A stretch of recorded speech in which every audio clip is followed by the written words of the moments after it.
বন্ধুরা, সুন্দর লম্বা ঘন চুল আমরা সবাই ভালোবাসি, কিন্তু নানান কারণে যখন আমাদের চুল ঝরে পড়ে যায় তখন সত্যিই কিন্তু খুব মন খারাপ হয়ে যায় এবং দেখতেও খুবই খারাপ লাগে। আজকে যে একটা হেয়ার টনিক আমি তোমাদের শেয়ার করে দিচ্ছি, দারুণ কার্যকরী। কিছুদিনের মধ্যেই দেখবে তোমাদের চুলও এরকমই গোছ হয়ে যাবে, লম্বা হবে, ঘন হবে, চুল ভেঙে যাচ্ছে, আগা ফেটে যাচ্ছে, সেই সমস্যাও কিন্তু দূর হবে।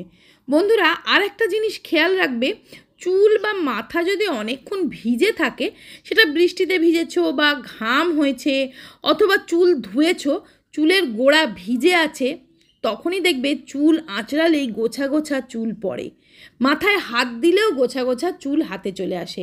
তো কখনোই কিন্তু ভিজে চুল আঁচড়াবে না। সপ্তাহে 3 দিন এই তেল এইভাবে লাগালে চুল পড়া টোটালি স্টপ হয়ে যাবে, নতুন চুল গজাবে, চুলের স্ট্রেংথ ভীষণ বেড়ে যাবে, পাকা চুলের সমস্যা রোধ হবে, চুল ন্যাচারালি কালো হবে, খুশকি ড্রাই স্ক্যাল্পের সমস্যা থেকেও কিন্তু আমরা মুক্তি পাবো এই তেল দিয়ে।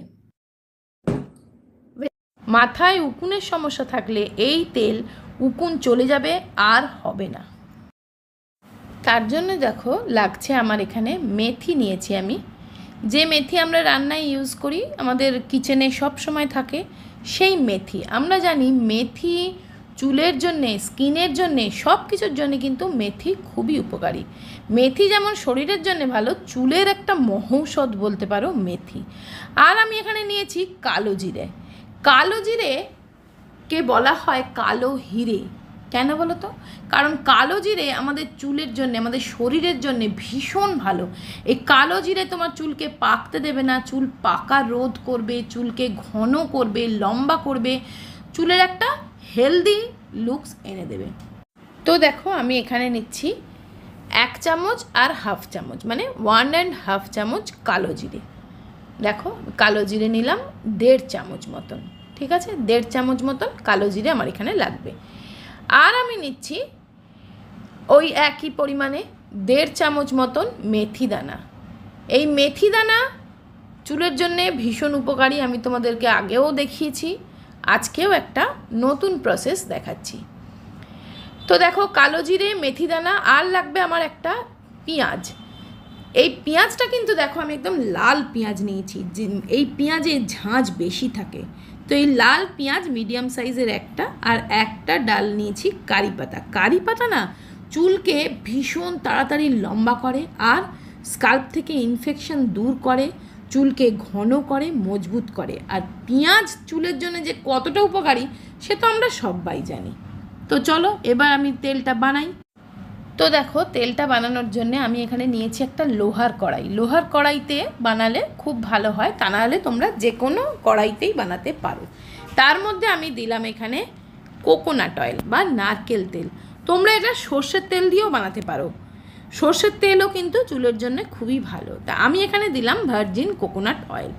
তার মধ্যে ফার্স্ট দিয়ে দিচ্ছি দেখো কালো জিরে। কালো জিরে দিলাম ওই 1.5 চামচ কালো জিরে, 1.5 চামচ মেথি দিয়ে দিলাম। এবার দেখো আমি পেঁয়াজটাকে ছোট ছোট পিস করে কেটে নেব, খোসা ছাড়িয়ে ছোট ছোট পিস করে কেটে নেব। ততক্ষণে ওটা আমি কিন্তু গ্যাসটা সিম করে রেখেছি, হালকা গরম হচ্ছে। এবার আমি দেখো পেঁয়াজগুলোকে ছোট ছোট টুকরো করে কেটে নেব। পেঁয়াজ কি করে, পেঁয়াজ না আমাদের চুলকে, মানে চুল যে পড়ে যায়, চুল পড়ে যাওয়াটা বন্ধ তো করেই, উল্টে নতুন চুল গজাতে সাহায্য করে। আর এই লাল পেঁয়াজ চুলের জন্য ভীষণ ভালো। তো পেঁয়াজটা আমি দিয়ে দিলাম সঙ্গে সঙ্গে কারি পাতাগুলো। ব্যাস, আর তো আমার কিছু দেওয়ার নেই। এবার আমি এটা হালকা আঁচে গরম করতে থাকবো। দেখো আমি এটা ততক্ষণ গরম করব যতক্ষণ না আমার পেঁয়াজগুলো বেশ লাল লাল হয়ে যায়। তো দেখো আমি অনবরত নেড়ে নেড়ে গরম করছি হালকাভাবে, টকবক করে ফোটাচ্ছি না, কিন্তু আমি এটা কিন্তু সিম করে রেখেছি, সিম করে করে গরম করছি। বেশি হাই ফ্লেম করে দিলে কিন্তু এর গুণটা নষ্ট হয়ে যাবে। তো দেখো আমি সিম করে নাড়তে নাড়তে যতক্ষণ না পেঁয়াজগুলো একটু বেশ লাল লাল হয়ে যায়, কারি পাতাগুলো লাল লাল হয়ে যায়, ততক্ষণ ধরে আমি হালকা আঁচে গরম করছি।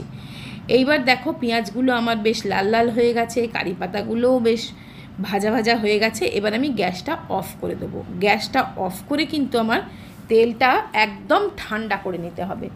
এই কড়াইয়ের মধ্যেই দেখো আমি তেলটা ঠান্ডা করে নিয়েছি, একদম তেলটা ঠান্ডা হয়ে গেছে।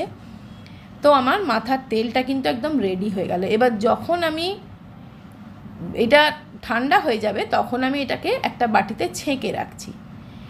তো দেখো আমি ভালো করে এটাকে ছেঁকে নিলাম। তেলটা কিন্তু আমার একদম তৈরি হয়ে গেছে, কিন্তু এটা রাখার বা স্টোর করার একটা নিয়ম আছে, সেটা আমি তোমাদের বলে দিই। চলো, প্রথমে আমি তেলটা নিয়ে নিলাম একটা বাটিতে, ঠান্ডা হয়ে গেছে। এই তেলটা কিন্তু আমি এখনই ইউজ করতে পারবো, কিন্তু এবার তেলটাকে তো আমি স্টোর করে রেখে দেবো। এই তেলটা আমি কিভাবে স্টোর করছি সেটা আমি তোমাদের বলে দিই। চলো, তো আগে তেলটা দেখে নাও। তেলটা একটু এরকম কালারটা একটু চেঞ্জ হয়ে গেছে, একটু ব্রাউনিশ কালার হয়ে গেছে, আর ওই কালো জিরে, মেথি আর কারি পাতার একটা গন্ধ বেরোচ্ছে, পেঁয়াজ সব কিছুর। তো এই তেলটা আমি এখনই ইউজ করতে পারি মাথায়। এবার দেখো, যে ভাজা যে কারি পাতা, মেথি ওগুলো ছিল, সেগুলো আমি একটা শিশিতে নিয়ে নিয়েছি। এবার ওই তেলটা কিন্তু আমি এই শিশিতে ঢেলে রাখবো, এই কালো জিরে, মেথি, পেঁয়াজ সব কিছুর সঙ্গে। আর যখন আমি ইউজ করব তখন আমি বাটিতে ছেঁকে নেব, আবার করে ছেঁকে অল্প অল্প নেব, যখন যেরকম ইউজ করব। এটা তোমরা বাইরেই রেখে দেবে, কোনো অসুবিধে নেই। তবে বেশি পরিমাণ একসাথে বানাবে না, 1 মাসের মতন বানাবে। 1 মাসের মতন বানালেই যথেষ্ট। এটা আমার প্রায় 15 দিন হয়ে যাবে, আমি আমার মেয়ে দুজনেই লাগাবো। তো দেখো, এই তেল অল্প অল্প হাতে নিয়ে নিয়ে স্কাল্পে এবং গ্রোথে আমি হালকা মাসাজ দিয়ে দিয়ে লাগিয়ে নিচ্ছি। 2 ঘন্টা রেখে শ্যাম্পু করে নেব।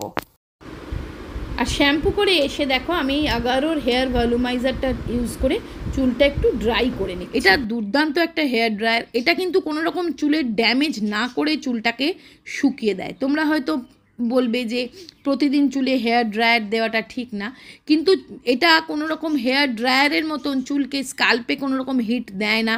এটা একটা ব্রাশ, দেখো এটাকে জাস্ট এইভাবে ঘুরিয়ে ঘুরিয়ে তুমি চুলটা জাস্ট এমন একটা, এটার মধ্যে হিট কন্ট্রোল করার এমন একটা সুইচ আছে, যেটাতে কিন্তু তোমার স্কাল্পে কোনো রকম হিট না লেগে চুলের কোনো রকম ক্ষতি না করে চুলটাকে কিন্তু শুকিয়েও দেবে, আর চুলটা অনেকটা ভলিউম দেয়, চুলটা অনেকটা ঘন লাগে। এর মধ্যে 3টে বাটন থাকে, 3টে সেটিং বাটন থাকে। এটার মধ্যে 3 হিট প্রসেস থাকে, 2 হিট সেটিং থাকে, আর অ্যাক্টিভেটেড চারকোল ব্রিসেস থাকার জন্য চুলের কোনো রকম ক্ষতিও করে না। এটার লিঙ্ক আমি ডেসক্রিপশানে দিয়ে দেবো, একবার চেক করে নিও।